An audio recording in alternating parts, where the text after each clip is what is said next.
Vamos a dar comienzo a este webinar del día de hoy. Hoy es martes 22 de agosto. Estamos transmitiendo desde Buenos Aires, Argentina. Esta es una serie de charlas online. En este caso está patrocinada, auspiciada por la empresa GEPER, es un laboratorio. Les colocamos ahí en el campus la página web de GEPER, www.geper.com.ar. Y GEPER también cuando lo pronuncian en inglés. Bueno, buenísimo. Hoy va a ser son una serie de 4 conferencias online dictadas por Hugo Legaria. Hoy es la primera y después cada mes va a ser una distinta. Es un programa de capacitación justamente auspiciado por GEPER. Bueno, les voy a presentar al disertante. Él es Hugo Legaria, es un opio contactólogo de la Universidad de Buenos Aires. Tiene una amplia experiencia en diseño de lentes, no solo de lentes esclerales, ¿no es cierto?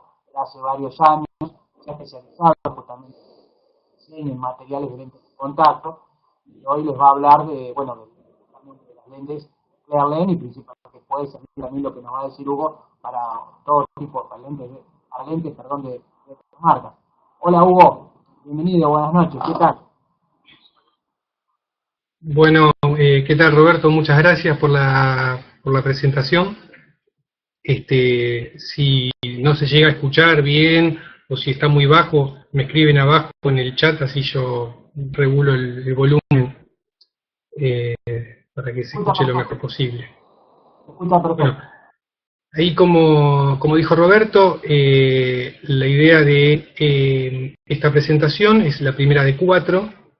GEPER ha hecho un gran esfuerzo para lanzar en el mercado argentino una lente escleral producida en Argentina, y yo vengo trabajando con ellos hace bastante tiempo, y fruto de todo este trabajo llegamos a este desarrollo que tiene el nombre Clear Lens. Es una lente escleral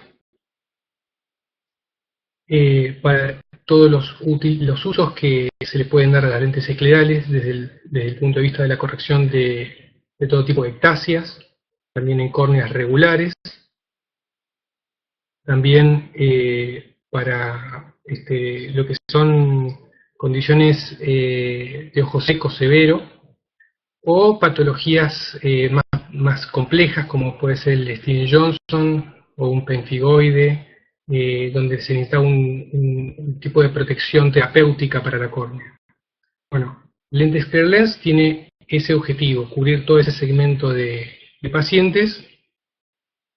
Aquí hay algunas personas que dicen que no escuchan. Roberto, fíjate si se puede solucionar, o si es un tema mío. Hay varios que escuchan y otros que no. Perfecto, escucha perfecto. Bien, sigo entonces que aparentemente se escucha. Muy bien. Esta primera charla está enfocada a lo que serían las características de diseño de la lente, y para comprender un poco cómo va a ser su funcionamiento. Todas las lentes esclerales de distintos fabricantes van teniendo distintas características, que son las que se utilizan como puntos determinantes para hacer las modificaciones para obtener una adaptación lo más satisfactoria o lo más optimizada posible. Esas características están definidas en base al sistema de diseño con el que se hace la lente, y como esto va variando de un fabricante a otro, quien adapta lentes esclerales tiene que tener una capacitación específica del fabricante de ese producto para saber qué son las características que tiene que modificar para mejorar una adaptación. Es muy simple hablar de abrir o cerrar el borde o levantar la ságita, pero cada diseño de lente va a tener distintas condiciones para modificar esos parámetros. Bueno, yo voy a hablar En este módulo 1, sobre las características generales del Sclair Lens y su diseño. En el segundo módulo voy a dedicarme exclusivamente a lo que son las ápticas tóricas, enfocadas a escleras irregulares, que realmente pienso que merecen todo un módulo específico, porque de una buena adaptación a la esclera, siendo esférica o tórica o asimétrica, depende que el paciente obtenga la mejor visión posible y el mayor confort también. Escleras tóricas generan flexión del lente, la flexión del lente produce una óptica irregular, esa óptica irregular induce cilindros residuales, aberraciones que deterioran la calidad de visión del paciente. Entonces es muy importante focalizarnos en eso, y por eso es que va a haber un módulo directamente enfocado a lo que serían ápticas tóricas. El tercer módulo, la tercera clase, que también creo que merece todo un capítulo aparte, está relacionado con la geometría revertida. Dentro del sistema de lentes Sclair Lens está pensado una geometría revertida para solucionar problemas donde hay una córnea demasiado plana, un trasplante donde el injerto quedó extremadamente plano y después hay un encurvamiento, córneas post queratotomía radial, post LASIK, todas condiciones que hacen necesario el uso de una geometría revertida. Y la adaptación de la geometría revertida tiene varios condicionantes. Uno de ellos es la selección de la curva base que vamos a utilizar, el alineamiento periférico de la lente y el aterrizaje. Entonces se va a destinar toda una clase enfocada a eso. Y la cuarta clase está destinada a complicaciones, que quienes no adaptaron hasta ahora lentes esclerales, les comento que hay complicaciones, y para quienes se han adaptado esclerales y se han dado cuenta que hay complicaciones, bueno, la idea es saber que existen y tratar de saber cómo manejarlas para minimizarlas o reducirlas en la mayor proporción que se pueda. Sabemos que no en todos los casos se pueden eliminar las complicaciones, porque dependemos de que la córnea del paciente nos ayude, pero bueno, ese capítulo va a estar destinado a complicaciones. Vamos a arrancar ahora con la primera parte, con la introducción a la adaptación y características de diseño de las lentes Sclair Lens. Si a alguien en el transcurso de la presentación le surge una duda, una consulta, algo que no se entiende de lo que estoy explicando, me lo escriben abajo, yo estoy leyendo permanentemente y lo aclaro. La idea es que sea lo más dinámico posible y que todo el mundo se pueda sacar todas las dudas que tenga. En líneas generales, esto es una simplificación del diseño, pero la lente Sclair Lens es una lente que normalmente tiene 5 curvas internas. Esas 5 curvas determinan en líneas generales 3 zonas: la zona que sobrevuela todo lo que sería la córnea, la zona limbal y la banda que apoya en la esclera, lo que sería el aterrizaje de la lente o el landing, para los términos que se utilizan en lentes esclerares en inglés. El manejo de estas 3 zonas es lo que nos lleva al éxito o al fracaso de la adaptación. No solamente a la curvatura que tiene la lente en cada una de esas zonas y el despeje que tiene sobre la córnea, sino el diámetro de cada una de esas bandas. Ese diámetro es lo que nos va a permitir tener una lente más centrada o menos centrada, generando compresión en la zona de hora 6 o no, o compresión en una 3 y una 9. Bueno, todos esos son problemas que más adelante hablaremos y que surgen de cómo uno maneja cada una de estas áreas. Acá tenemos un esquema, esto es un dibujo realizado sobre una tomografía de coherencia óptica en un corte de segmento anterior de un gratopono. Se puede ver bien. Para los que no trabajaron nunca con tomografía de coherencia óptica, esta es una tomografía invertida, es decir, estamos viendo lo que está en negro, normalmente es blanco, y lo que está más clarito, normalmente es incoloro o oscuro. Y podemos percibir bastante bien dónde está la zona del limbo. La zona del limbo, que es la transición. No sé si ven el mouse que yo estoy desplazando sobre la pantalla o no se ve.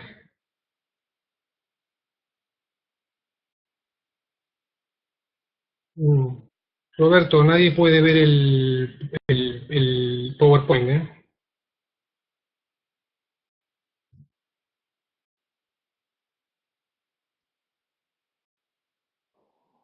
Sí, hay una aplicación. Un minuto, por favor, ya te atiendo, Hugo, que estoy hablando acá, estoy ayudando acá un ¿Estás ahí, poco. Roberto? Sí, ahí estoy. Un minuto. El mouse, la imagen sí se ve. Bueno, perfecto. Word, A ver. Word, Holley. Esta zona, a ver si vamos Active a dibujar acá. Campus. Y baja Esta la... zona, ¿llegan a ver ahí donde dibujé en celeste? Dale. Entonces me llamas. Bueno, esa zona es la transición donde tenemos el limbo. ¿Mm? En esta sección y en esta. Lo que vemos negro viene a ser ya parte de la esclera, lo que vemos clarito es la córnea. Y acá tenemos el limbo. Entonces, este es un dibujo de un esquemático de una lente que está sobrevolando la córnea, y acá podemos ver cada zona. Esta zona que está aquí, la zona, vamos a ponerla en otro color.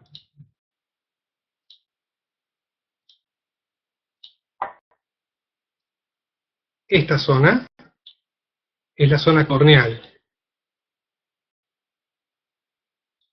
¿Sí? Después tenemos la banda que está aquí, que sobrevuela el limbo, y la banda que apoya en la esclera, por último. La zona que apoya, que sobrevuela el... Perdón, que les pongo un mensaje. Cambió el power. Perdón, Hugo.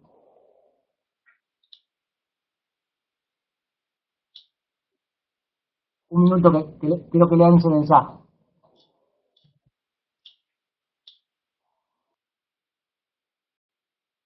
Roberto. Ahí volvió. Está rebelde el PowerPoint ahí. Bueno, vuelvo, ahí apareció de vuelta. Entonces, estábamos aquí con la zona, digamos, que ocupa el limbo. Es una de las zonas más críticas y la que vamos a querer controlar con la lente. Por eso esta lente tiene 3 zonas y cada una de ellas vamos a observar cuál es la altura en la cual queremos mantener una buena separación. Esta separación que está acá es lo que se llama clearance central, o que vamos a utilizar más adelante como clearance central, clearance periférico y clearance limbal. Clearance periférico es este que está por aquí, clearance limbal el que está aquí, y clearance central el que está aquí arriba.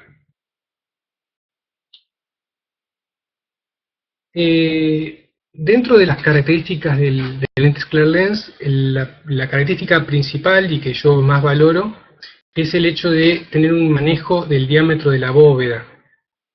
La bóveda es toda la superficie del lente que sobrevuela la córnea sin tocarla. Sobrevuela el limbo y sobrevuela la córnea.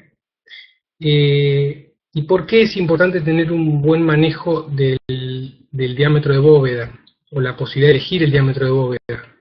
Porque no todos los pacientes tienen el mismo diámetro corneal. Tenemos córneas que tienen 10,8, otras que tienen 11,5, córneas grandes de 12,5, córneas de 12,8, hay de todo. Entonces, si tengo distintos diámetros de córnea, tengo que tener distintos diámetros de bóveda, porque si yo tengo una bóveda demasiado grande, la lente no se va a centrar adecuadamente, se va a tender a descentrar. Y si tengo una bóveda demasiado pequeña y la córnea es grande, voy a tener un asentamiento sobre el limbo que no es muy saludable para el ojo. Ese es el motivo por el cual toda la línea de lentes Clear Lens está basada en la observación del diámetro corneal y en el diámetro de la bóveda de la lente. La primera imagen que vamos a tener cuando adaptamos una lente, esto para quienes adaptan Clear Lens ya es muy familiar, es toda la solución fisiológica que está atrapada entre la lente y la córnea, teñida con fluoresceína, y lo que queremos ver es que haya una buena cobertura a nivel de córnea y a nivel del limbo. El limbo siempre es complejo de visualizar hasta que uno más o menos va entrenando el ojo. Es habitual encontrarnos con zonas un poquito más grises en la zona superior, en hora 12, hora 10, hora 2, que es esto que visualizamos aquí arriba, ¿sí? Que se ve más grisecito, que da la impresión de que la lente pudiera estar tocando el limbo. Entonces, la lente siempre tiene en la zona superior un poquito más de grisado, porque por gravedad tiende a caer, tiende a tener un pequeño descentrado inferior, y hay también una presión del párpado superior que empuja la lente hacia abajo. Entonces, todo eso, más el peso del líquido que está atrapado entre la lente y la córnea, hace que la lente tienda a tener un pequeño descentrado inferior. Eso es normal y siempre nos va a pasar. El tema es que ese grisado que vemos arriba no significa que la lente esté tocando el limbo. Podemos visualizarlo cuando hacemos un corte con la lámpara de hendidura y hacemos foco en esa zona en particular. Lo mismo nos puede pasar si estamos ante una córnea oval, que es muy habitual, específicamente es muy habitual cuando tenemos pacientes muy astigmáticos. No me refiero a astigmáticos por una ectasia, sino astigmáticos puros, es decir, un alto astigmático de 3, 4 dioptrías a favor de la regla, por ejemplo, suelen tener una córnea bastante oval, es decir, que el diámetro horizontal visible es más grande que el diámetro vertical. Esas son córneas muy, muy complicadas, muy complejas de adaptar con esclerales, y hay que tener el ojo muy ávido para no meternos en grandes problemas. Astigmatismos puros, si salimos de la parte de ectasias en córneas regulares, hay que manejarlos muy bien, con mucha toricidad en el borde de la lente, y viendo cómo encaja el diámetro de la bóveda, porque si no, traen descentrados significativos y exceso de clearance en la parte inferior. Entonces, lo que vamos a buscar, volviendo a la imagen que tenemos en el PowerPoint, es una cobertura completa del área de córnea, que más o menos ronde los 300 micrones de espesor, y lo ideal, lo que a mí me gusta, es tener de entrada, en el momento de colocar la lente, más o menos 150 micras de separación a la altura del limbo. Las lentes, cuando están colocadas, al tiempo de uso, se van asentando, se van hundiendo en la conjuntiva, y ese proceso de asentamiento nos va a reducir estos valores iniciales que nosotros teníamos. ¿Cuánto los va a reducir? Bueno, eso es para todo un módulo aparte, porque hay diversos trabajos científicos que se han publicado, se vienen publicando, recientemente se publicó otro, que hablan sobre cuál es el nivel de asentamiento que tienen las lentes esclerales, para poder tener una idea que nos sea de utilidad con un pequeño tiempo de prueba, digamos 40 minutos, 1 hora, 2 horas, 3 horas. Entonces esos estudios hablan sobre cuánto es el asentamiento que voy a tener definitivo, y la relación que tiene ese asentamiento definitivo con lo que yo observo a los 40 minutos o a la hora de colocarlo, para tener una buena predicción. Mi diferencia de opinión respecto a esos estudios es que no son demasiado claros en la especificación si están trabajando sobre escleras esféricas o escleras tóricas, y si son tóricas, de qué magnitud, y las lentes que están utilizando, qué banda de apoyo escleral tienen, si es ancha o chica. Es decir, son muchas variables que van a hacer que dependa de esas variables el asentamiento. No es lo mismo el asentamiento que tiene una lente que tiene una banda de apoyo de 1 milímetro que una lente que tiene 2 milímetros de banda de apoyo, porque mayor superficie genera una distribución de peso más uniforme y genera un menor asentamiento. Entonces, volviendo a la placa que estamos viendo, lo que nosotros tratamos es de que al momento de colocar la lente tengamos 300 micrones de espesor de clearance central en la zona pico de la etasia y 150 aproximadamente sobre el limbo. Bueno, acá lo estamos midiendo sobre un dibujo, sobre una tomografía. Esto después vamos a ver cómo lo vemos con la lámpara hendidura. Pero cuando hablamos de el clearance, yo llamo clearance sectorizado, porque no hay forma en una ectasia de que tengamos un perfil de clearance completamente homogéneo. ¿Por qué no? Y justamente porque estamos trabajando sobre una ectasia corneal. Entonces una ectasia, por definición, nos dice que la superficie va a ser irregular. Y salvo que nosotros generemos una cara cóncava de la lente que reproduzca la irregularidad que tiene la córnea, dejando una separación de 200 o 300 micras, de hecho no nos serviría nada reproducir la irregularidad porque estaríamos creando una superficie de la lente irregular que no nos corregiría la irregularidad. Entonces, la superficie interna de la lente va a ser o esférica o, en algunos casos, podría llegar a ser tórica, pero siempre con una geometría regular.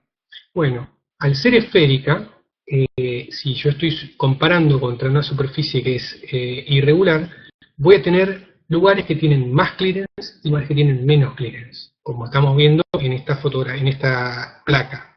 En el centro tenemos 300 micrones, ¿sí? Se puede ver que acá la córnea tiene un espesor de 370 micras y el espesor que hay entre el lente y la córnea es un poquitito menor, más o menos 300.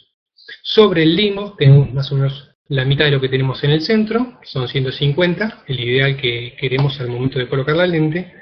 Y después vamos a tener lugares que nos van a penalizar, pero bueno, es una penalización un poco que no nos queda otra, como este de aquí.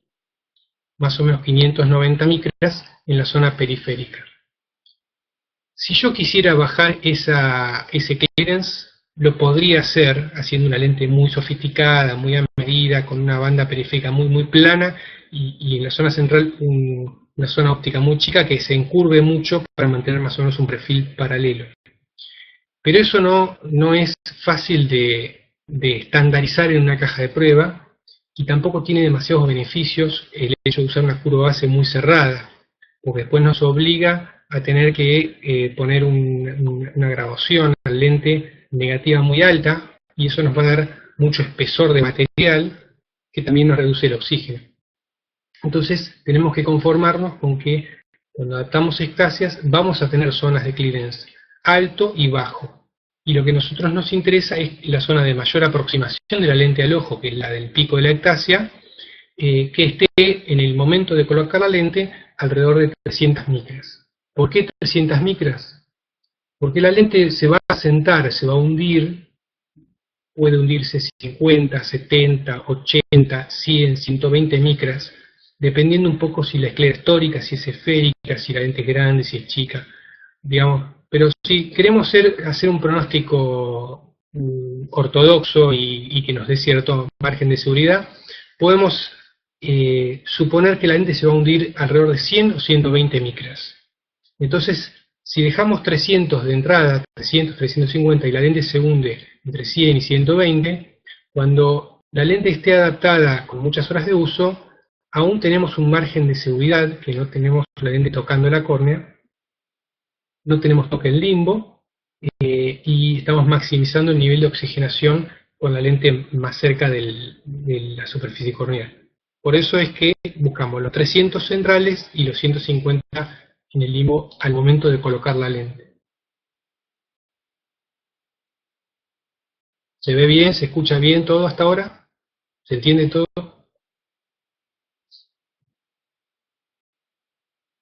Bien. Se escucha muy bien, Está cargando la próxima diapositiva.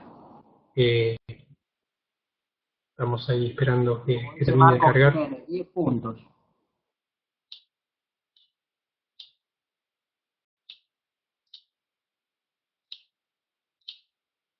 Bien. Vamos ahora a hablar sobre arquitectura. No, seguimos con las lentes de contacto. Esta parte se llama cimientos y es otra de las características. Así como está la característica del diseño Sclair Lens, que es el manejo de diámetro de bóveda, donde nosotros podemos elegir una bóveda más grande o más chica, o la estándar. Bueno, la otra característica distintiva del diseño Sclair Lens es que los cimientos de la lente van de acuerdo justamente a la altura que tiene la sájita que tiene la lente. Una casa, como vemos acá en la primera foto, una casa chiquita, va a tener cimientos pequeños, porque no requiere soportar mucho peso. Un edificio un poquito más grande, como tenemos en la foto del medio, va a tener los cimientos un poquito más consistentes, más sólidos. Y el edificio que tenemos a la derecha, bueno, debe tener no sé cuántos metros de profundidad de cimientos para no caerse. Bueno, esto mismo que vemos en la arquitectura pasa en lentes de contacto esclerales. ¿Por qué pasa? Porque la lente, a diferencia de lo que es una lente de tipo corneal, rígida o blanda, concentra todo su peso en la banda de apoyo escleral, que es la que vemos en los bordes, que tenemos acá con líneas amarillas, tanto en la lente de arriba grande como en la lente más pequeña.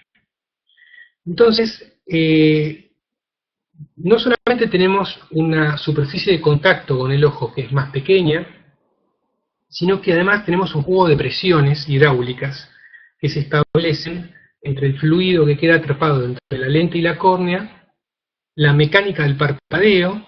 Sabemos que con cada parpadeo, el párpado superior empuja la lente hacia adentro del ojo, y cuando uno abre el ojo, la lente se vuelve a salir. Estamos hablando de micrones, pero es un efecto que hace una especie de bombeo, una especie de succión que tracciona el líquido desde afuera de la lente hacia adentro de la lente. Ese mecanismo de succión genera que la lente cada vez se adhiera más a la esclera y se haga una especie de ventosa. Toda esa fuerza que estamos metiendo se está concentrando en ese círculo establecido por la banda de apoyo escleral. Cuanto más alta sea la lente, porque la ectasia es más significativa, porque la córnea es más salida y más pronunciada, vamos a tener mayor altura de lente. A mayor altura de lente vamos a tener una mayor superficie con mayor fluido que está adentro, generando esa presión. Y también vamos a tener mayor presión del párpado superior empujando la lente hacia adentro, porque, claro, al estar más salido, el párpado tironea más para adentro. Entonces, si nosotros lo que estamos buscando es que la lente distribuya el peso sobre la esclera de la manera más suave, menos concentrada posible para reducir los problemas de indectación y minimizar la compresión de vasos, justamente buscando ese objetivo es que las lentes Sclair Lens vienen divididas en series, y cada serie se distingue de otra porque va cambiando su diámetro. Al cambiar el diámetro no cambia el diámetro de la bóveda siempre es igual en la caja de prueba, pero lo que vamos ampliando es la banda de sustentación, donde vamos a ejercer la presión sobre la esclera para que la lente se apoye. Este es un cuadro donde se explica qué son las series. La caja está dividida en serie A, serie B, C, D, E, y después está lo que sería la serie F, que son las de borde tórico o óptica tórica, pero que en realidad son lentes de las otras series que se pueden hacer con borde tórico. Entonces tenemos serie A, que tiene 15,5 milímetros de diámetro, y el potencial de altura sagital que puede cubrir es hasta 4.600 micrones. Es decir, va desde los 3.900 micrones hasta los 4.600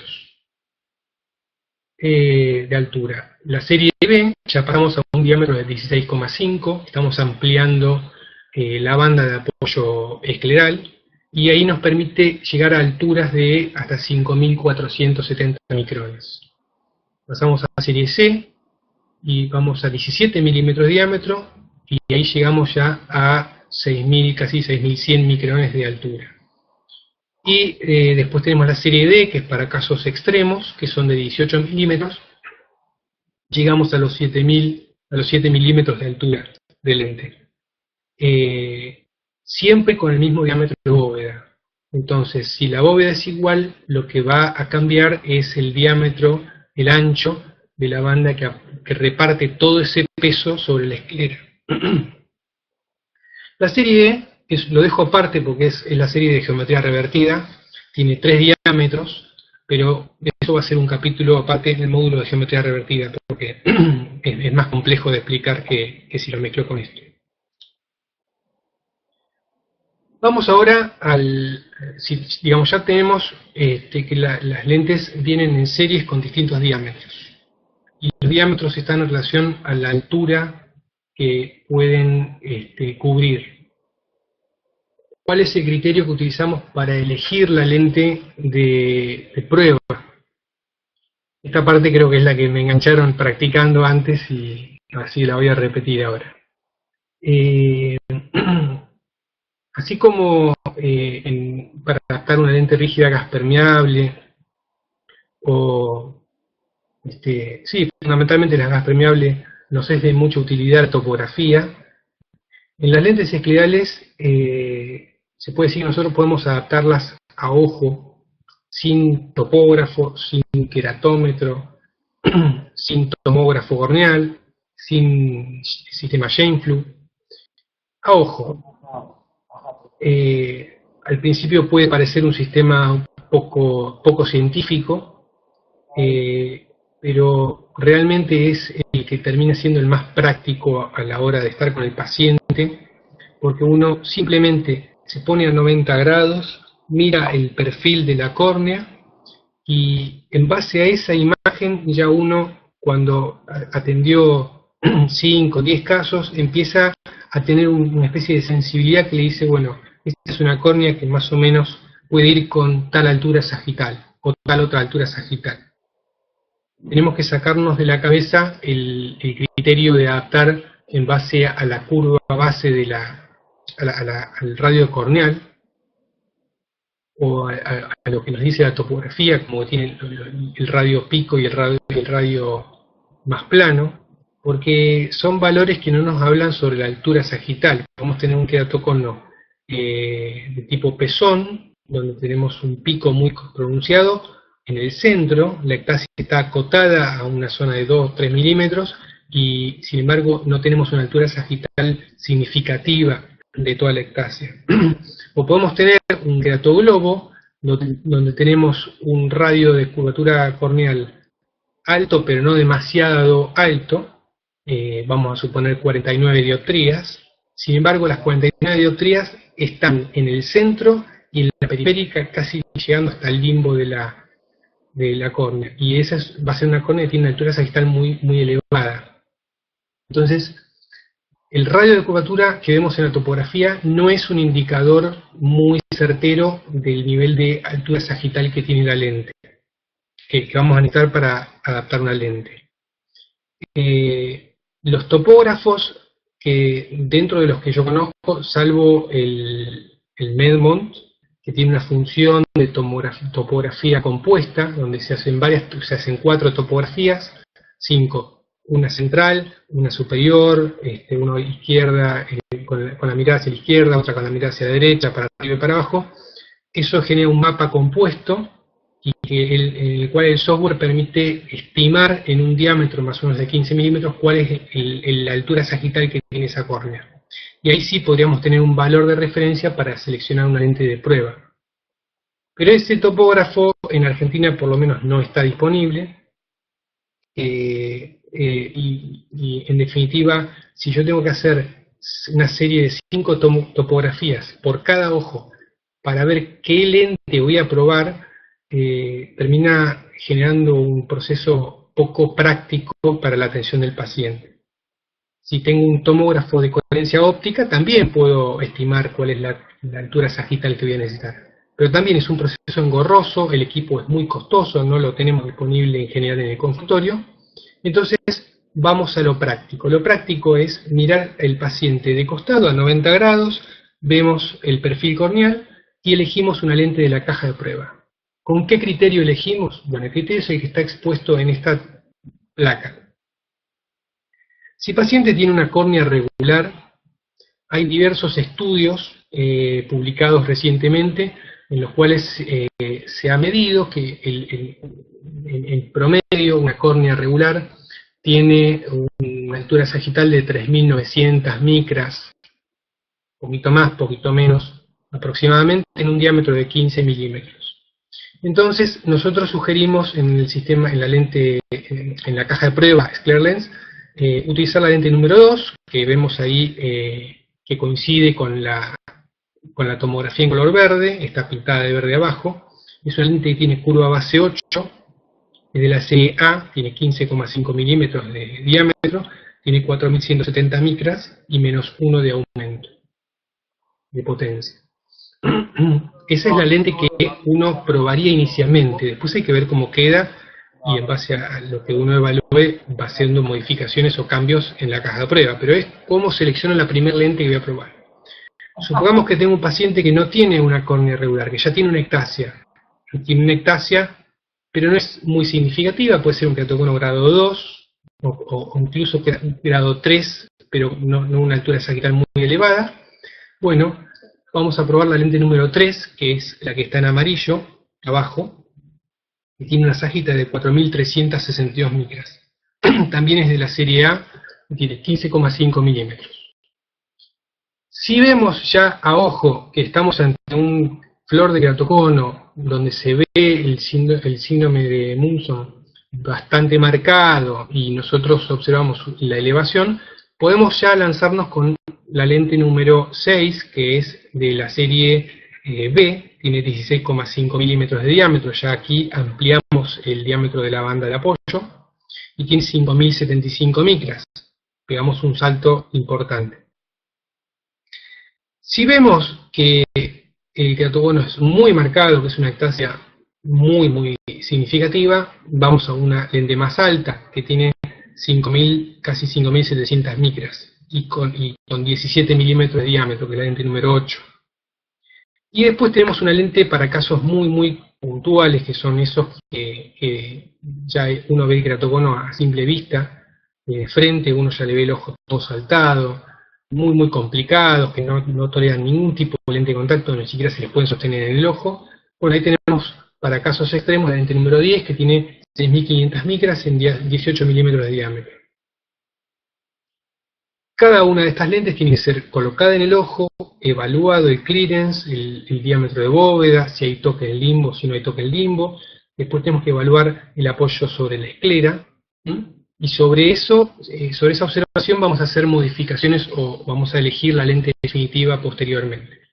Y acá el último caso de la foto de la placa es una córnea oblata, se puede ver fácil en la tomografía, seguramente un post-LASIK con una postqueratotomía radial, y para eso tenemos 3 lentes en la caja de prueba que son de geometría revertida, con curvas base bien planas, curva base 9,5, curva base 9,3 y curva base 9.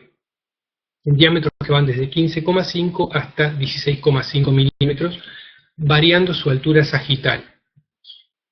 ¿Cuál es el objetivo de tener estas lentes? Bueno, primero el de reproducir el perfil corneal lo más similar posible con una lente de geometría revertida.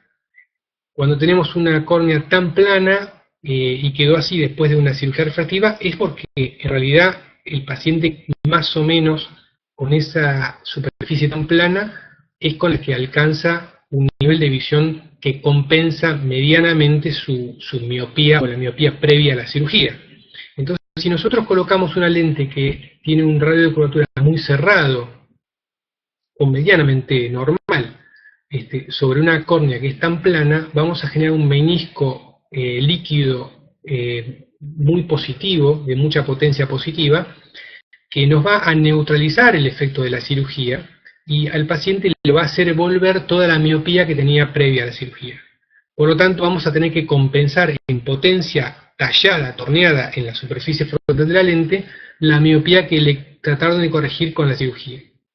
En cambio, si usamos una lente de geometría revertida con curvas bases planas, que sean bastante paralelas a la superficie que tiene en el centro de la córnea, el menisco líquido que va a quedar entre la lente y la córnea va a ser bastante paralelo, medianamente neutro, y la idea es que la potencia de la lente también sea bastante neutra. Así mantenemos bajo el clearance, bajo el espesor de la lente y maximizamos la oxigenación. Pero vuelvo a repetir, la geometría revertida va a ser un módulo de los 4 que vamos a hablar, porque tiene toda una serie de cuestiones que son sumamente interesantes para analizar. Esta placa nos muestra la caja entera de lentes de prueba. Tenemos 4 lentes de serie A. Si lo ven muy chiquito se puede agrandar. Ponen arriba donde dice maximizar, está la hojita, y lo van a ver más grande. Tenemos 4 lentes de serie A que van con curva base de 850 hasta 720. Serie B tenemos 3 lentes, 2 lentes serie C, una lente serie D para casos extremos. Después tenemos 3 lentes de geometría revertida y una lente de borde tórico. La idea de que haya en la caja de prueba una lente de borde tórico es poder evaluar esos casos donde ya cuando hacemos la prueba observamos un nivel de flexión significativo en una lente esférica, que nos induce a un error en la sobrerefracción de la lente por producto de la flexión. A veces nos hace pensar que hay un astigmatismo residual que en realidad no es tal, está producido solamente por flexión de la lente. O puede ser que nos encontremos ante una esclera muy tórica, que tenga una diferencia de elevación entre ejes de 400, 500 o 600 micras, que las hay, y entonces colocamos una lente de apoyo esférico y lo que observamos es que directamente ni siquiera podemos retener el líquido adentro porque se vacía porque el borde inferior queda levemente separado de la esclera y le entran burbujas permanentemente, o le entran burbujas por arriba. Casi todas las escleras, no todas, pero hay buena cantidad que cuando son tóricas tienen el astigmatismo escleral a favor de la regla. Entonces tenemos el eje vertical, que es el más curvo, y el horizontal, que es el más plano. Y la lente tiende a bascular en forma vertical, y por arriba o le entran burbujas o le entran detritos que ensucian toda la cámara. Con el objetivo de poder hacer una buena evaluación inicial es que se introdujo dentro de la caja una lente de borde tórico. La lente de borde tórico tiene una toricidad de 250 micras de diferencia de altura entre los dos ejes principales. Y en mi experiencia con ese nivel de toricidad prácticamente podemos resolver buena parte de las escleras tóricas. No digo todas porque hay casos excepcionales que requieren más, pero con 250 micras en general estamos cubriéndonos bastante bien de la gran mayoría. Entonces el sistema es bastante simple. Todas las lentes de la caja prueba vienen con bóveda estándar. La bóveda después nosotros la vamos a poder ordenar aumentada o reducida según lo que observemos en la evaluación, y vienen con apoyo escleral estándar. En general es muy raro que haya que modificar la banda de apoyo escleral. Si manejamos bien el tema de la bóveda y le obtenemos un buen centrado, suele ser raro que la curvatura escleral sea tan distinta al radio de curvatura de la lente donde se apoya como para que haga falta modificarlo. Puede ser necesario y se puede pedir más plano o más cerrado, pero por lo general no es necesario. Acá hay una pregunta de Victoria Cribelo que dice: ¿qué diámetro tiene la bóveda estándar? Bueno, la bóveda estándar está diseñada para córneas que pueden ir entre los 11,5, 11,3 a 12 milímetros de diámetro aproximadamente. También depende un poco de cuál es el ángulo entre la esclera y la córnea que se genera sobre el perfil corneal. Porque podemos tener una córnea que sea medianamente normal, de 11,5 milímetros, pero que tenga un ángulo muy pronunciado de elevación a la altura del limbo, y ese tipo de geometría también va a hacer que observemos un toque sobre el limbo, y por ahí es necesario que aumentemos el diámetro de bóveda. Y también puede ocurrirnos que tengamos una córnea más grande, pero que tenga un ángulo de variación de curvatura entre la esclera y la córnea muy suave, y que con la lente de bóveda estándar no observemos toques sobre el limbo. Así que el diámetro de la córnea es un parámetro que lo tenemos que visualizar después en el análisis biomicroscópico. Marco Jiménez dice, al modificar el diámetro de la bóveda se va a modificar el diámetro total de la lente. Eso lleva a que también se modifique el ancho del apoyo escleral. Bueno, es más o menos así, Marco, como lo decís. Si nosotros estamos adaptando una lente que tiene de la serie a 15,5 milímetros de diámetro y tiene bóveda estándar y queremos pasar a bóveda aumentada, la lente va a aumentar medio milímetro el diámetro, es decir, que vamos a pasar a una lente de 16 milímetros. El ancho de la banda de apoyo escleral va a ser el mismo que en la otra lente, lo que va a aumentar es el diámetro de la bóveda. ¿Sí? Creo que esa era la pregunta que tenía Marcos. Bien. ¿Cómo medimos el clearance? Hay diversas miradas respecto al tema de clearance. Hay quienes recomiendan tomar de referencia la córnea, quienes recomiendan tomar de referencia el espesor de la lente. Yo me inclino más a trabajar con el espesor de la lente, porque es una variable que nosotros podemos conocer con seguridad.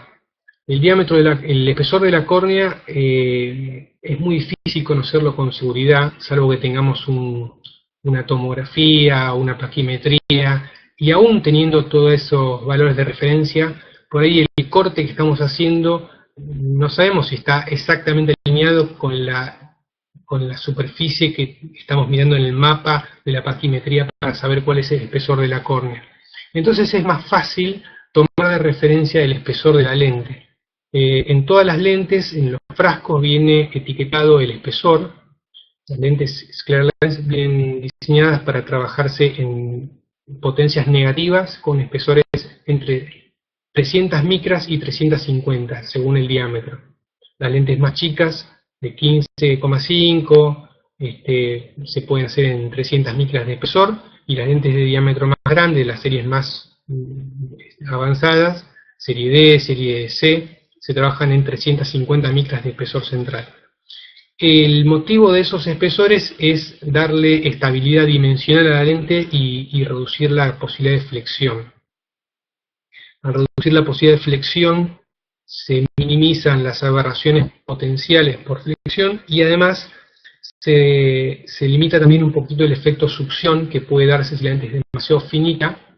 Y como les decía antes, en el efecto de bombeo, cada vez que uno parpadea, la lente se ajusta y se aplana y se endereza, y ese efecto de bombeo genera tracción sobre la conjuntiva a la altura del limbo, que puede generar un poquito de hiperemia. Entonces, la idea de que la lente tenga cierto espesor es esa, minimizar esos problemas.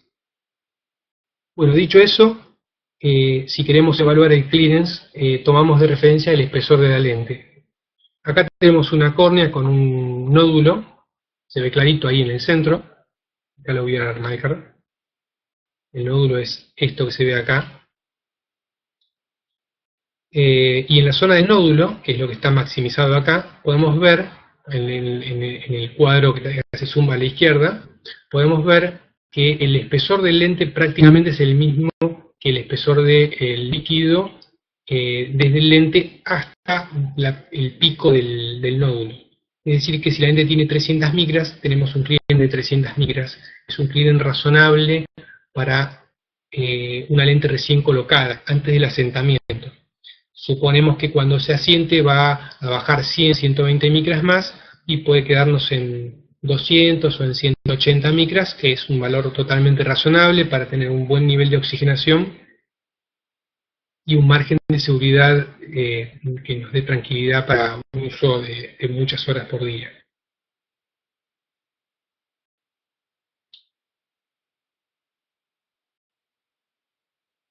Dentro de la caja de prueba, ¿cómo hacemos cambios? Si yo coloqué una lente en un paciente y resulta que me quedó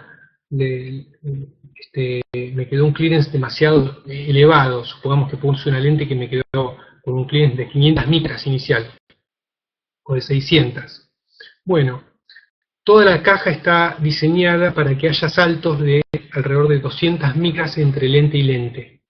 Es decir que, por ejemplo, acá tenemos el cuadro de la serie A, que arranca con la lente de 8,5 milímetros de curva base y tiene 3.970 micras.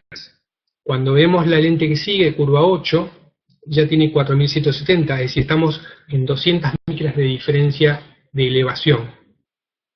Si yo coloqué la lente 850 y la lente prácticamente está tocando la córnea o me quedó a 50 micras de diferencia, bueno, yo sé que cuando cambie a la lente número la curva 8, voy a subir 200 micras. ¿Es suficiente? Si antes si antes tenía 50, me va a quedar con 250. Bueno, es bastante razonable. En el manual después vienen tablas con todas las lentes disponibles y cuáles son las alturas sagitales de cada una de las lentes. Entonces uno, más allá de que en la caja de prueba no tenga todas las lentes, puede elegir, si yo quiero subir 60 micras o 120, bueno, ahí en el manual, como están todas las lentes disponibles con todas las curvas base y las ságitas, uno puede elegir cuántas micras quiere subir o bajar cuando va a hacer el pedido de la lente definitiva y cuál es la curva base que tiene que elegir para que quede con esa ságita que estamos buscando. Pero el criterio es ese, que todas las lentes de la caja de prueba van de 200 en 200 micras. Es decir, si yo arranco con un paciente probando la lente número 1 de la caja, y subí 200 micras a la número 2. Subo a la número 3, subo otras 200. A la número 4, 200. Y así sucesivamente hasta llegar a las de geometría revertida, que bueno, ya van con otros parámetros. Acá está un ejemplo de lo que mencionaba antes respecto a la bóveda. Este es el mismo ojo. La fotografía que vemos a la izquierda es la lente de la caja de prueba con bóveda estándar. Esta es una córnea grande de 12,3 o 12,4 milímetros de diámetro. Y se puede ver cómo hay una sombra oscura arriba que incluso llega hasta abajo, toda esta parte que está aquí.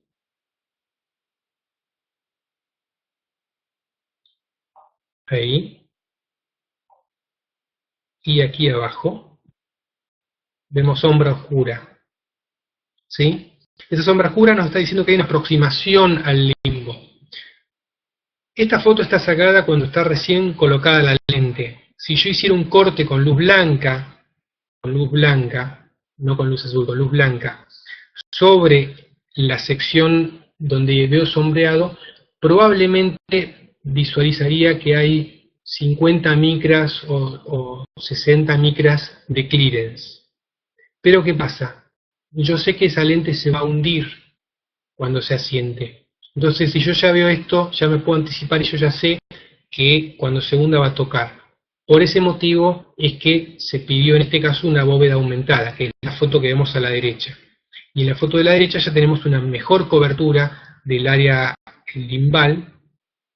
Tenemos un grisado arriba, que es lo que les mencionaba antes, que siempre puede quedarnos un poco por el descentramiento por gravedad de la lente, pero ya acá tenemos un margen de seguridad más amplio.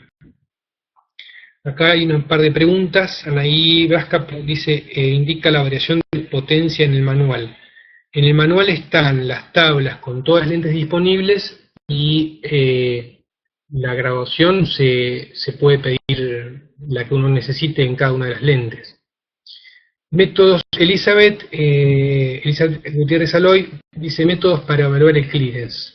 Bueno, el método más efectivo a mi gusto es la lámpara hendidura, utilizar luz blanca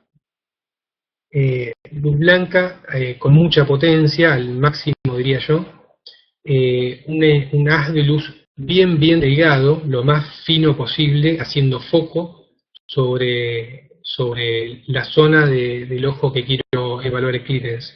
Hay que hacer una especie de barrido, no me sirve hacer una imagen central y nada más, porque las córneas con ectasia tenemos justamente irregularidades. Por ahí la córnea está elevada un poquito más a la izquierda, un poquito más a la derecha, después tiene una depresión, después tiene otra elevación. Entonces tenemos que hacer una especie de barrido con la lámpara hendidura, escaneando toda la superficie para visualizar que no haya toques. Podemos igual partir de la imagen de frente, como es de la fotografía que tenemos ahora en la placa, que ahí nos dice más o menos si hay alguna zona con mayor acercamiento, la vamos a ver un poquito más grisada. Entonces sobre esa zona nos acercamos después con la lámpara, con el haz de luz blanco, para ver cuál es el clearance en la parte más crítica de la ectasia. La iluminación conviene ponerla de frente o levemente inclinada, y el punto de observación de la lámpara hendidura, girarlo aproximadamente 45 grados para tener una buena percepción de la profundidad de clearance. No conviene mirar de frente y poner la luz de frente, porque no tenemos perspectiva para ver el corte de clearance. La foto que yo les mostré antes, esta, si ustedes miran el iris que se ve de fondo, eso da una pauta de que el punto de observación desde el cual saqué la fotografía es bastante inclinado, entre 45 y 60 grados respecto al punto de iluminación. Cuanto más me inclino y cuanto más diferencia de ángulo tengo con la iluminación, más voy a percibir la profundidad de cada una de las áreas. Cuanto más me acerco al punto de iluminación, más chato voy a ver toda la imagen y más me va a costar identificar cuál es el espesor de clearance. Para ver el clearance del limbo hay que afinar mucho el ojo, utilizar mucho aumento. A mí me da mucho resultado luz blanca, hay personas que utilizan luz azul con filtro amarillo, sin embargo a mí me cuesta más hacer foco sobre lo que quiero, yo prefiero más la luz blanca, pero es cuestión de que cada uno agudice su propio ojo a lo que quiere visualizar. Se puede medir el clearance también con tomografía de coherencia óptica o con tomografía de Scheimpflug, pero bueno, ya son sistemas más sofisticados y hay que disponer de esos elementos en el consultorio, cosa que no es tan sencilla. Acá preguntaba Anaí Brasca, indica la variación de potencia en el manual si modifico la curva. Bueno, ahora en una placa más adelante voy a hacer mención justamente a eso. A dos cosas. Primero, una planilla de Excel que sirve para calcular esas variaciones, y segundo, a unas tablas que también están en el manual de adaptación, donde hacen referencia a una equivalencia de SAGIP, que ahora no me adelanto porque ahora lo voy a explicar en la próxima, por ahí es la próxima placa, pero bueno, por ahí ya viene. Este es un ejemplo de lo que puede pasar si tenemos una bóveda excesivamente grande. Se puede ver bien claro que la lente está descentrada. Si tomamos de referencia la distancia que hay desde donde está el diámetro de la lente hasta donde está el limbo, arriba, y la distancia que hay abajo, se ve clarito que está descentrada en forma vertical. Adicionalmente tenemos hiperemia en patrón de U, que se puede ver ahí donde está señalado con la flecha. Y algunos podrían decir que hay un poquito de blanching o de compresión de vasos en esta área, porque se deja de ver la hiperemia y se ve más blanquecina la zona de apoyo escleral. Este es un concepto para hilar muy fino, porque no siempre, digamos, uno puede pensar que como hay un poco de blanching es porque la curvatura de apoyo escleral es demasiado cerrada y tengo que abrirla. Pero en realidad lo que está provocando esa compresión es el descentrado. La lente descentrada en forma vertical por un exceso de diámetro de bóveda hace que se clave abajo la lente, y cuando se clava se empieza a enterrar, y al enterrarse genera compresión de vasos, genera un exceso de clearance en la zona de hora 6, hora 7, hora 5, y por efecto de ese efecto bombeo o succión que les decía antes, al haber tanto líquido ahí, genera tracción de tejidos hacia adentro, provocando la hiperemia. Entonces acá, en un caso como este, lo que tendremos que hacer es reducir la bóveda para que la lente se centre mejor y reparta la fuerza de la presión de apoyo escleral más pareja en los 360 grados del ojo. Bueno, esta placa lo que trata de mostrar es qué es lo que cambia cuando yo modifico la bóveda. Tenemos dos lentes superpuestas aquí. La lente que está en azul es una lente con bóveda reducida, y la lente que está en color negro, que es la que se ve más separada, más grande, digamos, es más alejada, es una lente con bóveda más grande. Esa diferencia repercute en que hay una diferencia de 150 micras a la altura del limbo entre la bóveda grande y la bóveda reducida. Y si hilamos más fino, vamos a ver que la curva base de la lente, de la negra que está acá arriba, es más plana que la azul que está abajo. ¿Sí? ¿Por qué? Porque si yo aumento el diámetro de bóveda, para mantener la misma altura sagital, voy a usar una curva base más plana. Y si yo reduzco el diámetro, para mantener la misma altura sagital, voy a tener que hacer una curva base más cerrada. Bueno, este concepto es el que viene a estar explicado en las tablas que están en el manual sobre equivalencia de sagita. Y esto es muy, muy útil porque supongamos que yo hice una prueba, y como está acá el ejemplo, probé la lente serie A, curva base 8, y me resulta que queda chica, está tocando el limbo. Necesito hacer una lente con bóveda más grande. ¿Cómo hago yo si en mi caja de prueba no tengo una lente con bóveda grande para pedir una lente al laboratorio que me asegure que va a tener un comportamiento, un clearance similar a la lente que yo probé? Bueno, para eso están estas tablas, las tablas de equivalencia de sagita. Son tablas que se desarrollaron haciendo una simulación sobre cuál va a ser el comportamiento de una lente con bóveda grande en el mismo ojo que una lente donde se puede apoyar una lente de bóveda estándar. Y lo mismo con una lente de bóveda reducida sobre un ojo sobre el cual se probó una lente de bóveda estándar. Estas tablas lo que nos están indicando es, si yo probé la lente curva base 8 y el clearance central que obtuve es el que yo deseo, vamos a suponer 300 micras, y yo necesito ordenar la lente del laboratorio con bóveda aumentada, porque la geometría del ojo me lo pide, porque la córnea es muy grande, porque hay toque en el limbo. Bueno, la tabla me dice que yo tengo que solicitar la lente de curva base 8.4, bóveda aumentada. ¿Qué va a ocurrir? Que la lente va a ser más grande, porque va a tener 16 milímetros de diámetro, a diferencia de la que yo probé que tiene 15,5, ¿sí? Porque la bóveda va a ser más grande. Y para mantener el mismo clearance final en la lente que yo probé, voy a tener que utilizar una curva base más plana. ¿Cuánto más plana? De 8 a 8,4. Estas tablas me permiten hacer esto con todas las lentes de la caja de prueba, ya sea que yo necesite aumentar o reducir la bóveda. Acá hay una pregunta de Marcos Jiménez. La pregunta de hoy iba, si después de la prueba decido pedir una bóveda aumentada como el ejemplo, cuando reciba esa lente con la bóveda aumentada no me va a llevar a que hayan cambios en el apoyo escleral. No, porque la banda de apoyo escleral va a venir con el mismo radio de curvatura que la lente de bóveda estándar.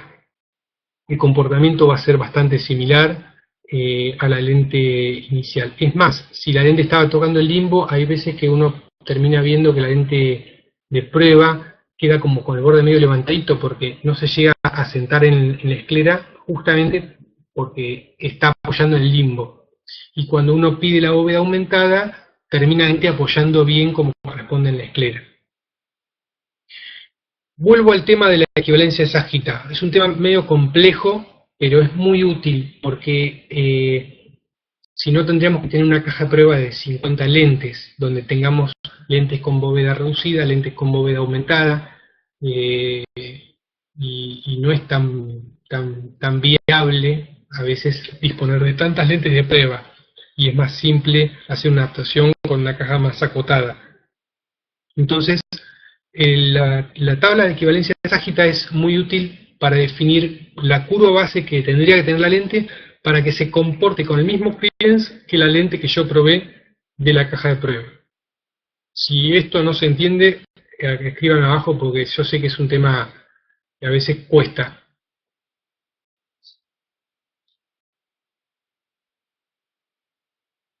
Para simplificar un poco todo este proceso, se desarrolló una planilla de Excel que está a disposición de quienes trabajan con las lentes Clear Lens.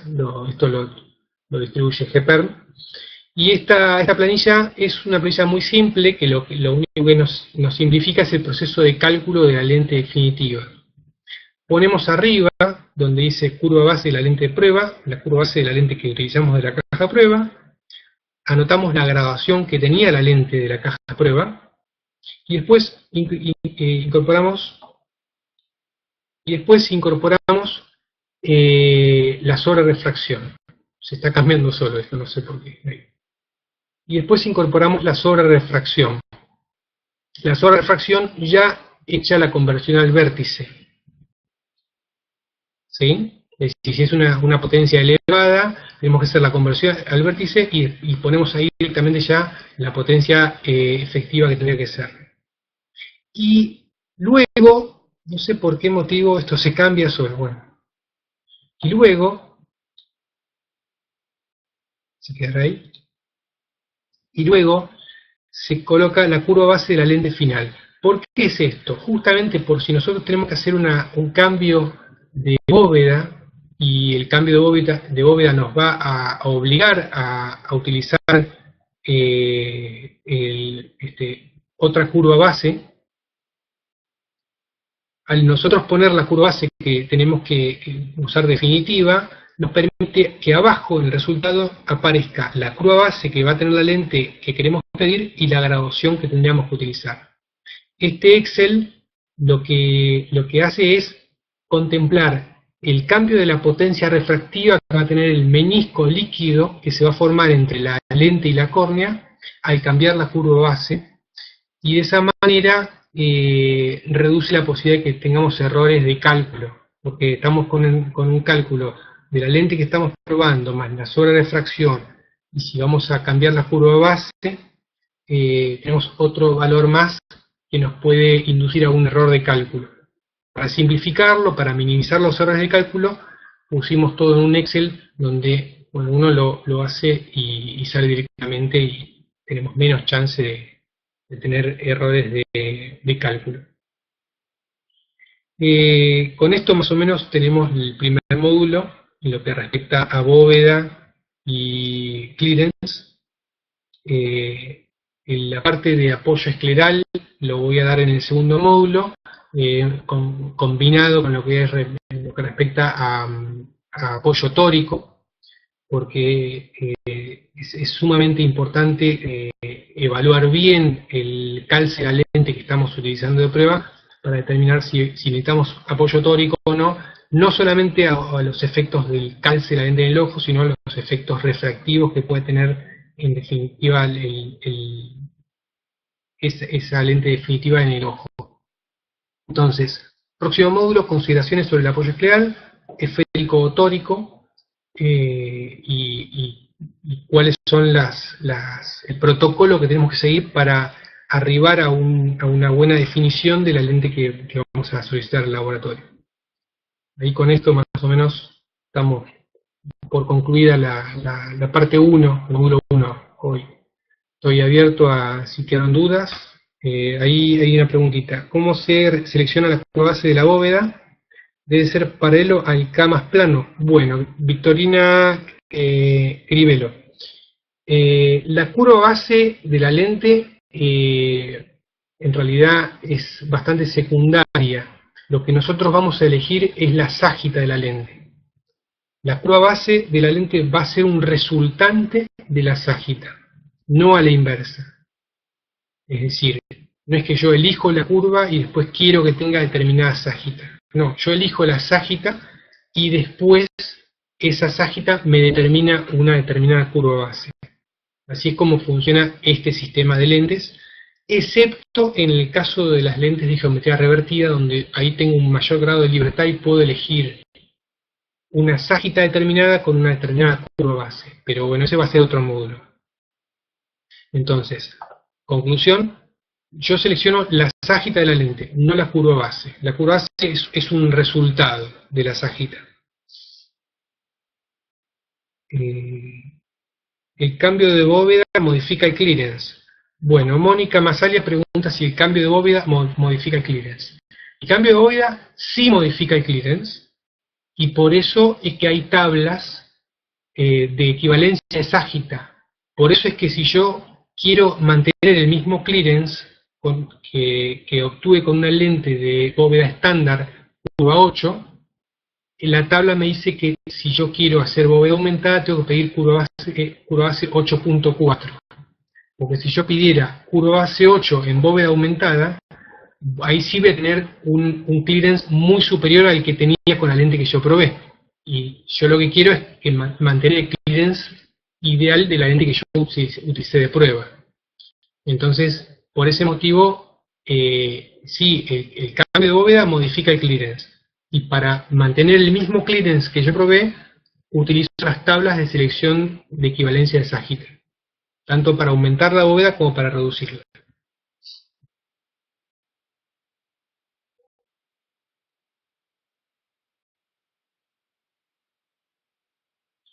Alejandro Álvarez, las diapositivas, si están en algún lado, las diapositivas están en un PowerPoint, pero se pueden facilitar, yo se las puedo pasar a Roberto Navarro y él las puede distribuir.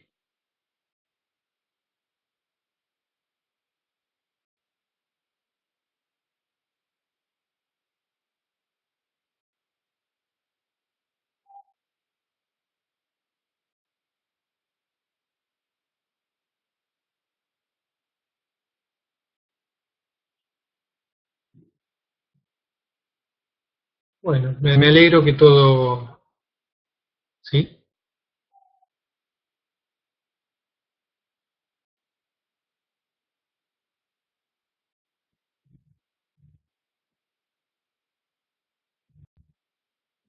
Victorina escribe lo que es el clearance. El clearance es es la denominación del espacio que queda de separación entre la lente y la córnea. La distancia de separación entre la lente y la córnea es lo que se le llama clearance. Se adoptó ese nombre inglés porque bueno, se popularizó, pero la idea es que es la medición de la distancia de separación entre la lente y la córnea que queda cubierta, rellena con solución fisiológica. En el concepto de lentes icleales, la idea es que la lente no tenga contacto con la córnea y tampoco flota sobre un pequeño film lagrimal, sino que está soportada sobre un colchón de líquido, que es solución fisiológica libre de preservantes, que va a mantener humectada la superficie corneal y va a ayudar en la lubricación de todo el funcionamiento de la lente.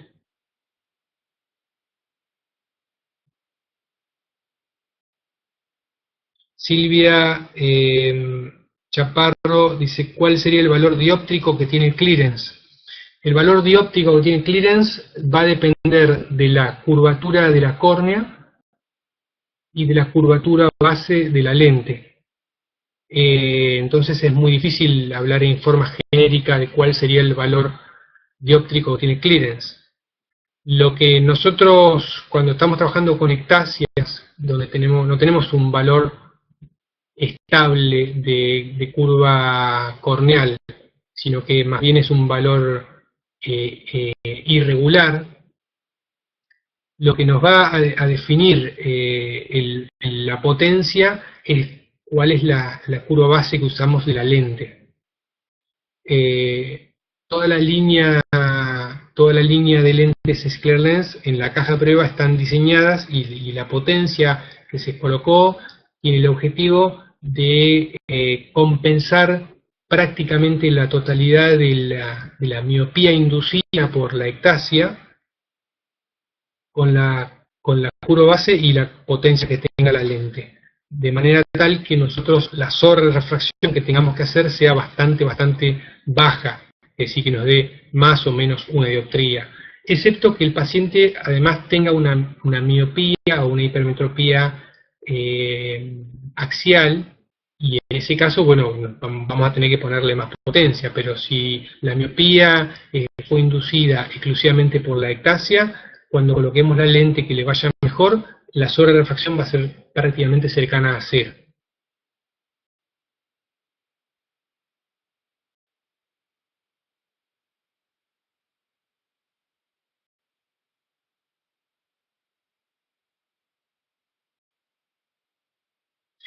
Isabel McDonald, ¿cómo te va, Isabel? ¿Qué solución salina utilizo? Bueno, ¿qué tema es la solución salina? En Argentina tenemos bastantes problemas con las soluciones salinas. Yo probé varias, estuve probando soluciones salinas en monodosis de la marca Valmax, probé también la de Pharmacity, probé una que no recuerdo ahora el nombre en monodosis, probé soluciones fisiológicas para nebulizar en 100 mililitros, probé solución fisiológica, la que viene envasada de 500 para lentes de contacto, y acá voy a hacer un poquito en contra de lo que dice la teoría, pero es la experiencia que me ha tocado. Las soluciones fisiológicas que se comercializan en Argentina no son muy estables en lo que respecta al pH. He encontrado soluciones con un pH bastante bajo que han causado irritación en pacientes. Misma marca, me ha tocado distinto pH. He hecho algunas pruebas porque tengo un paciente que el padre es ingeniero químico y usa esclerales, así que con él estuvimos haciendo algunas pruebas.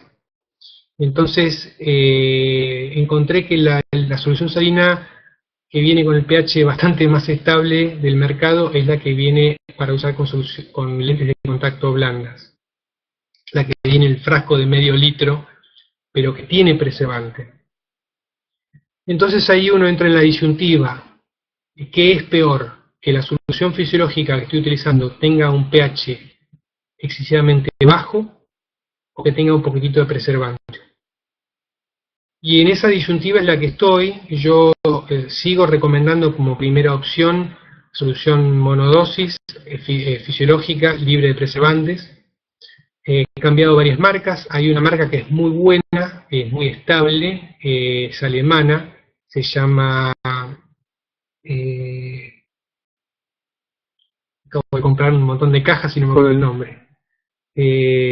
Bueno, es que son alemanas las monodosis, que se utiliza para uso inyectable y para nebulizaciones. Y esa es la que me ha resultado más estable de todas, pero es muy costosa. Cada frasquito de 5 mililitros, comprándolo en droguería, me cuesta casi 10 pesos a mí. Así que imagínense al paciente. Ese es el gran problema que tenemos.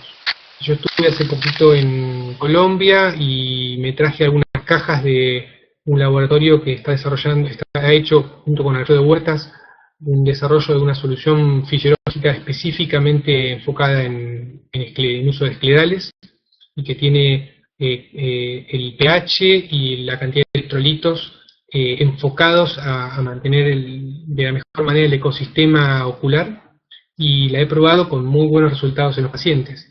El gran inconveniente que tenemos es que no está disponible en Argentina. Internacionalmente, hasta donde yo conozco, hay 3 soluciones fisiológicas que fueron desarrolladas para esclerales. Está la de Menicom, y está la de Bauchilon, y ahora esta colombiana. Mientras tanto, acá vamos a tener que seguir probando con algunas marcas a ver cuál es la que da mejor resultado. Yo en general uso Valmax, o la monodosis de Valmax, o monodosis de esta alemana, que ahora no se me hizo una laguna y no me acuerdo el nombre, pero si buscan solución fisiológica para nebulizar alemana, les va a aparecer ser esta, que es bastante con Brown, ahí está, Brown, no me sabía el nombre. Brown es la que me pareció más estable. Victorina Cribelo, el espesor de ese clearance debe ser aproximado al espesor de la lente. Exactamente, el espesor de clearance ideal es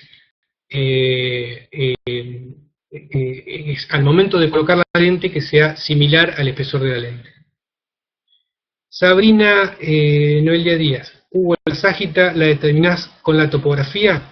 La ságita de la lente, no. La ságita de la lente la determino, de la lente que voy a usar de prueba, la determino mirando al paciente de costado y viendo cuánto está protruida la córnea. Es un parámetro que cuando lo empiezan a hacer, rápidamente le agarran la mano y ya más o menos tienen una idea de qué lente es la que tienen que probar. Cecilia Verónica Gómez, estas lentes, ¿qué DK tienen? Cecilia, las lentes se fabrican en Contamac Extra, que tiene un DK de 100.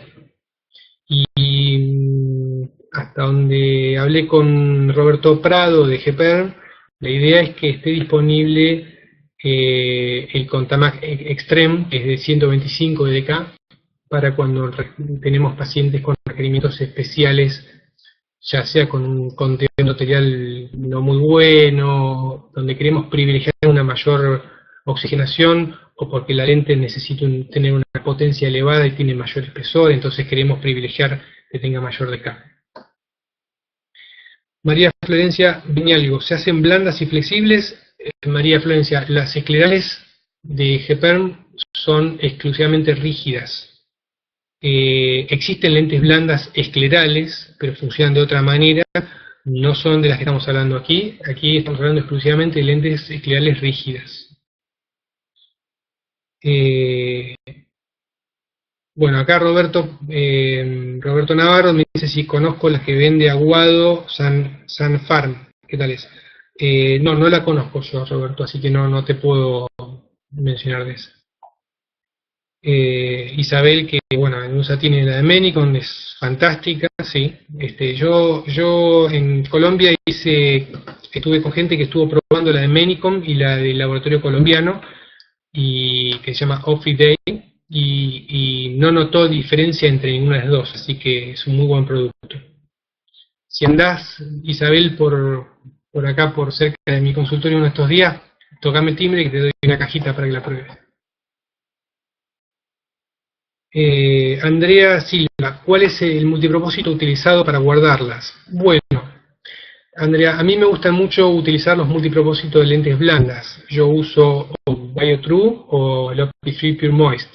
Esos son los dos de mi preferencia, porque tienen un buen humectante que siempre lo privilegio en las lentes esclerales, y a su vez el hecho de que sean soluciones para blandas le da más liquidez, menos viscosidad que las soluciones para lentes rígidas.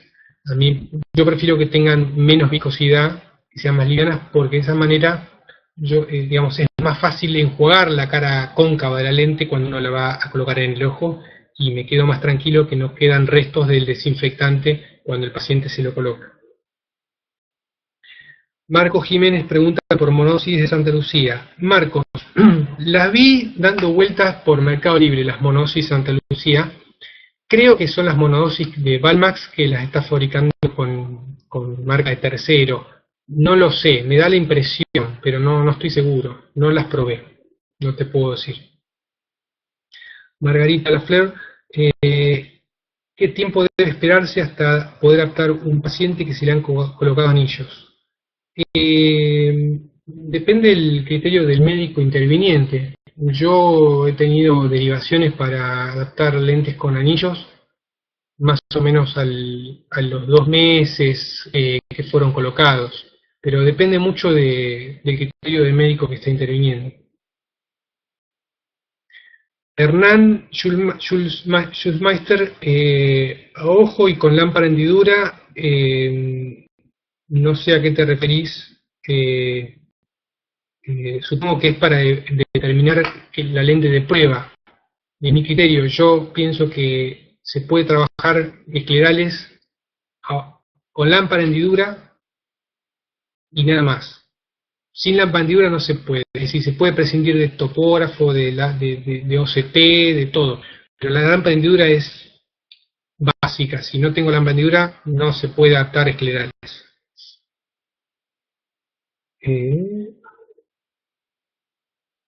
Claro, las agitas, perfecto. Bueno, creo que ahí están todas las preguntas más o menos al día.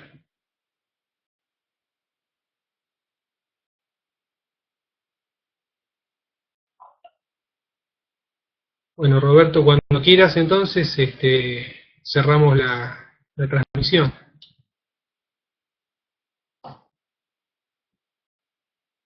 Muchas gracias a todos, me alegro que les haya resultado interesante y bueno, quedan los otros módulos que prometo hacerlos más o menos entretenidos.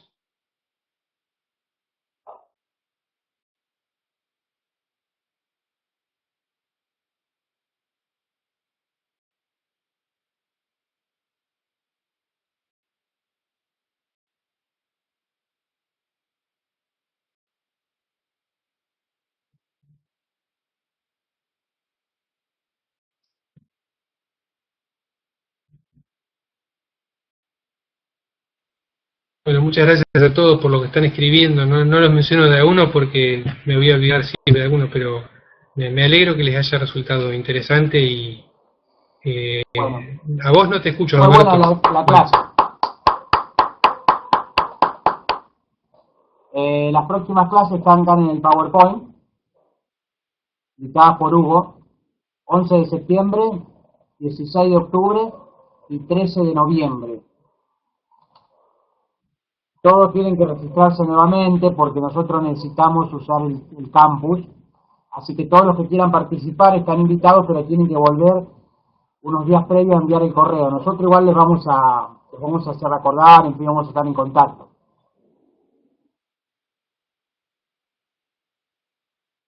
Ok, ya tenemos las próximas clases entonces. Voy a despedir la transmisión, pero voy a decir algunas cositas más. Comenzamos el 6 de septiembre, comenzamos un curso de esclerales, también de 4 clases, que va a estar dictado por el doctor Alfredo Huertas. Ese curso tiene un arancel.